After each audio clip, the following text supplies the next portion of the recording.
ඔගොල්ලොන්ගේ අතේ තියෙන smart phone එකේ ඉඳන් බැංකුවේ තියෙන ATM එක දක්වා ඕගොල්ලෝ පාවිච්චි කරන්නේ ටච් ස්ක්‍රීන්.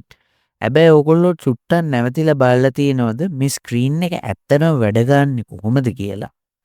එහෙනම් අද මේ වීඩියෝ එකෙන් අපි බලමු ඇත්තටම ওই ස්ක්‍රීන් එක වැඩ ගන්නේ කොහොමද කියලා.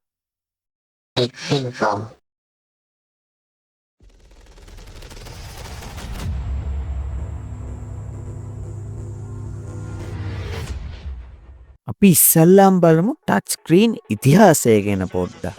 මේ අද අපි පාවිච්චි කරන ටච් ස්ක්‍රීන් ටෙක්නොලොජි එක තමයි කැපැසිටිව් ටච් ස්ක්‍රීන් ටෙක්නොලොජි එක. මේක හොයාගෙන තියෙන්නේ 1965 දී. එන්ජිනියර්ගේ නම තමයි E.A. ජොන්සන්. එතකොට මේක ඉස්සෙල්ලා මෙයා යූස් කරලා තියෙන මොබයිල් ෆෝන් එකකට වෙන්න බෑනි. මේක ඉස්සෙල්ලා මේගොල්ලෝ යූස් කරලා තියෙන්නේ එයාර් ට්‍රැෆික් කන්ට්‍රෝලර් වලට. ඒ කියන්නේ ප්ලේන්ස් වල ට්‍රැෆික් එක අඩු ගන්න මේ ටෙක්නොලොජි එක යූස් කරලා තියෙන්නේ.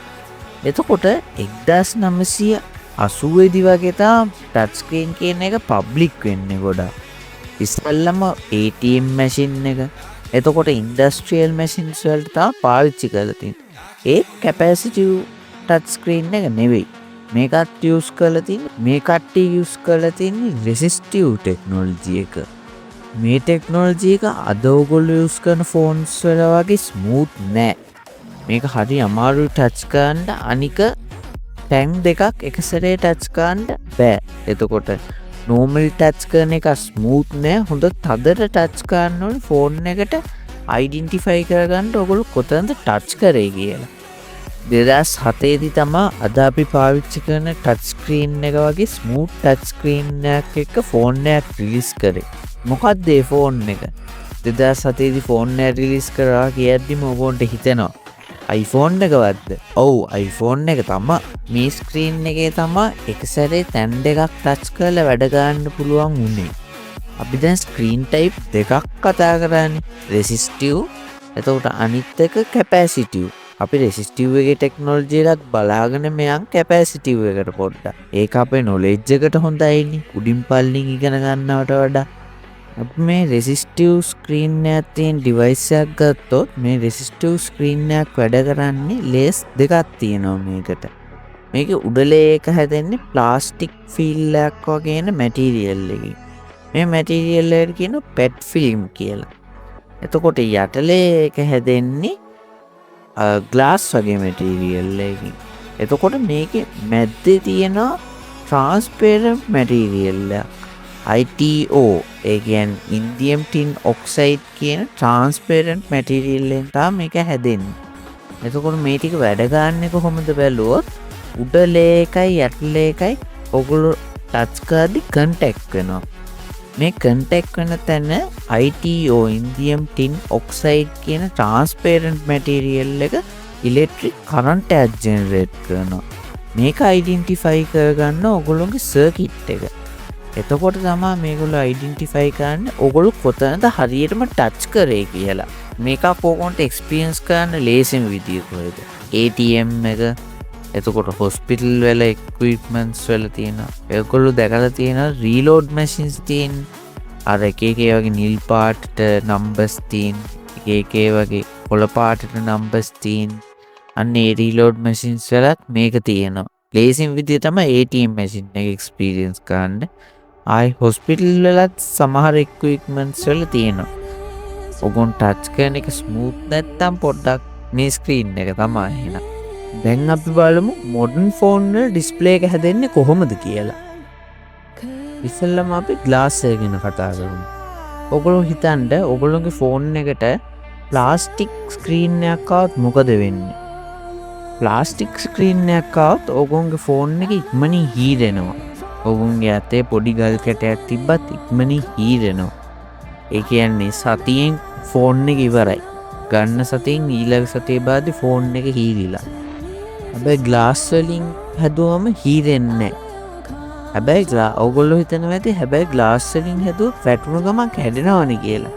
ඔයගොල්ලෝ දැකලා තියෙනවද? ඔයගොල්ලෝගේ මාළු ටැංකිය එක හරි මොක හරි ග්ලාස් එකක් බිම දාලා ඒක ඉක්මනින් කැඩෙනවා. හැබැයි ෆෝන් එකක් බිම දැම්මම ලේසියෙන් කැඩෙන්නේ නැහැ. අර ග්ලාස් එකට වඩා ෆෝන් එකේ ග්ලාස් එක හයියයි.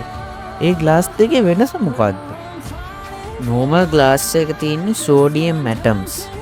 මේ atoms පොඩි atoms. එතකොට මේගොල්ලෝ ඒ කියන්නේ බොන්ඩ් එක හරි පොඩි බොන්ඩ් එකක් තියෙනවා. මේගොල්ලෝ මොනවද කරන්නේ?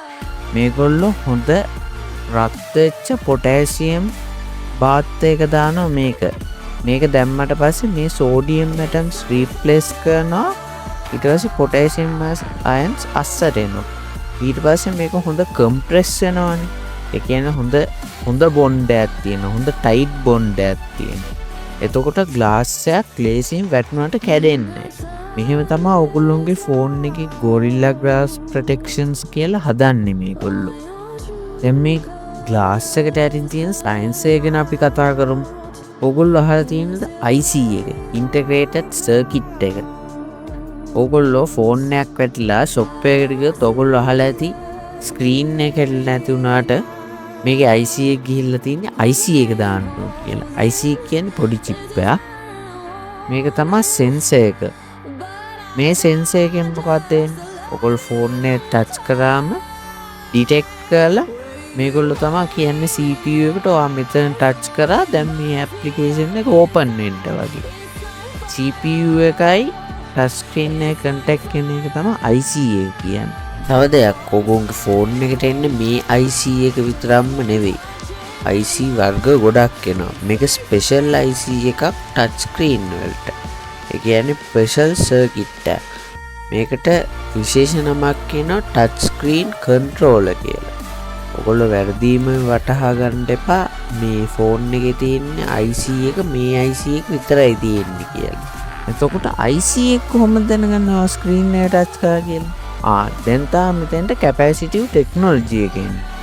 කැපැසිටිව් ටෙක්නොලොජි එක ඉලෙක්ට්‍රික් වලින් තමයි සාමාන්‍ය වැඩ ගන්න. ඉලෙක්ට්‍රික් ෆීල්ඩ් එකක් එක තමයි සාමාන්‍ය කැපැසිටිව් ටෙක්නොලොජි එක වැඩ ගන්න. ඔයගොල්ලෝ දන්නවනේ ඔයගොල්ලෝගේ ඇඟෙත් පොඩි ඉලෙක්ට්‍රිසිටි එකක් තියෙනවා. මේ ඉලෙක්ට්‍රිසිටි එක යොදාගෙන තමයි මේ කැපැසිටිව් ටච් ස්ක්‍රීන්ස් වැඩ කරන්නේ. ඔයගොල්ලෝගේ ග්ලාස් එක යට තියෙනවා ඉන්ඩියම් ටින් ඔක්සයිඩ් ලේ එකක්. මේ ලේ එකේ විතරම කරන්ට් එක ජෙනරේට් වෙනවා හොරිසොන්ටල් අතටයි වර්ටිකල් අතටයි මෙෂ් එකක් වගේ. ඒ කරන්ට් එක එකම විදියට තමයි ෆ්ලෝ වෙන්නේ. ඔයගොල්ලෝ ෆෝන් එකක් නිකන් තියලා තියෙද්දි ඔයගොල්ලෝගේ ඇඟිල්ලෙන් ටච් කරද්දී මේ ෆ්ලෝ එකට ඩිස්ටර්බ් වෙනවා. ඒ කියන්නේ අර මෙෂ් එක වගේ එක කැඩිලා ඔයගොල්ලෝගේ ඇඟිල්ලට පොඩ්ඩක් එතනින් උරා ගන්න. IC එක මොනවද කරන්නේ? IC එක නිතරම ස්ක්‍රීන් එක මොනිටර් කර ඉන්න කොතනද ඉලෙක්ට්‍රික් ෆ්ලෝ එක අඩු උනේ කියලා බලා ගන්න. ඔයගොල්ලෝ ටච් කරද්දී එතන ඉලෙක්ට්‍රික් ෆ්ලෝ එක අඩු වුණාම ඒගොල්ලෝ දැනගන්න ඔයගොල්ලෝ මෙතන තමයි හරියටම ටච් කරේ කියලා. ඊට පස්සේ මේගොල්ලෝ ඒක CPU එකට දැනුම් දෙනවා. එතකොට තමයි ටච් ස්ක්‍රීන් එක හරියටම මෙතන ටච් කරා කියලා ඩිටෙක්ට් කරලා ඔයගොල්ලෝගේ වැඩේ වෙන්නේ. මේ ලේ එකටත් පල්ලෙන් තමයි OLED එතකොට LCD ඔය පැනල් තියෙන්නේ. මේ පැනල් ගැන මම වෙනම වීඩියෝ එකක් ගේන්න. එතකොට ඔයගොල්ලන්ට මොනිටර්ස් ගැනත් එකපාරේ දැනගන්න පුළුවන්. මේ ටික තමයි මම අද කතා කරන්න මේන්ලි. මම තව බෝනස් පොයින්ට් දෙකක් දෙන්නම් ඔයගොල්ලන්ට. එකක් AI ගැන. AI ගැන මොනවද? AI කට්ටිය දැන් ඩෙවලොප් කරනවා මොබයිල් කම්පැනිස් වගේ. ඔයගොල්ලොන්ගේ අත්වැරදීමෙන් ටච් වෙන ඒවා තියෙනවනේ ස්ක්‍රීන් එකේ. ඒවා අයිඩෙන්ටිෆයි කරගන්න ට්‍රේන් කරනවා ඒකට. තව මොකද්ද? දැන් ඔයගොල්ලෝ හිතන් ග්ලව්ස් එකක් දාලා ෆෝන් එක යූස් කරනවා කියලා. ඒතකොට කරන්ට් එක ට්‍රාන්ස්මිට් වෙනවද? සමහර ග්ලව්ස් වල නැහැ. හැබැයි ගේමර්ස්ලා පාවිච්චි කරනනේ වෙනම ග්ලව් එකක්. වෙනම ෆැබ්‍රික් එකක්. අන්න ඒ වගේ ෆැබ්‍රික් වල පුළුවන්. ආයේ කරන්ට් එක ට්‍රාන්ස්මිට් වෙන ෆැබ්‍රික් වල විතරක් ඒ වැඩේ පුළුවන්. පොඩ්ඩක් ලොකු ෆැබ්‍රික් එකක් ගත්තොත් ඒක වෙන්නේ වැඩි. හරි. අදට එතකොට මේ වීඩියෝ එක ඉවරයි. ඔකොන්න මොනවා හරි කමෙන්ට්ස් වලින් වීඩියෝ එක ඉම්ප්‍රූව්මන්ට් කරන්න තියෙනවා නම් අනිවාර්යෙන් කමෙන්ට් සෙක්ෂන් එකේ දාන්න. එතකොට මොකක් හරි අඩුපාඩුවක් තියෙනවා නම් ඒකත් දාන්න. තව මොනවා හරි ටොපික් එකකින් රික්වෙස්ට් එකක් තියෙනවා නම් ඒකත් දාන්න. මම ඊළඟ වීඩියෝ එකේ ඔයගොන්ට ගේන්න බලාපොරොත්තු වෙනවා ස්ක්‍රීන්ස් ටයිප්ස් කියන. ඒ කියන්නේ OLED, LCD අන්නේ ස්ක්‍රීන් ටයිප්ස් ගැනත් ගේන්න බලාපොරොත්තු වෙනවා. මේ වීඩියෝ එකම ගෙනාවේ නැත්තේ ඊළඟට කියන වීඩියෝ එක මට මොනිටර් පාර්ට් එකත් එතකොට කවර් කරගන්න පුළුවන් ඔයගොල්ලෝ. එහෙනම් ලයික් කරන්න, සබ්ස්ක්‍රයිබ් කරන්න, මතක ඇතුව එහා පැත්තේ තියෙන බෙල් අයිකන් එක ක්ලික් කරන්න. මම අලුතෙන් ගේන වීඩියෝස් එතකොට ඔයගොල්ලන්ට නොටිෆිකේෂන් එනවා. එතකොට ඒ වෙලෙන් බලලා නොලෙජ් එක ගන්න පුළුවන්. එහෙනම් මේ ටෙක් සෙන්ටර්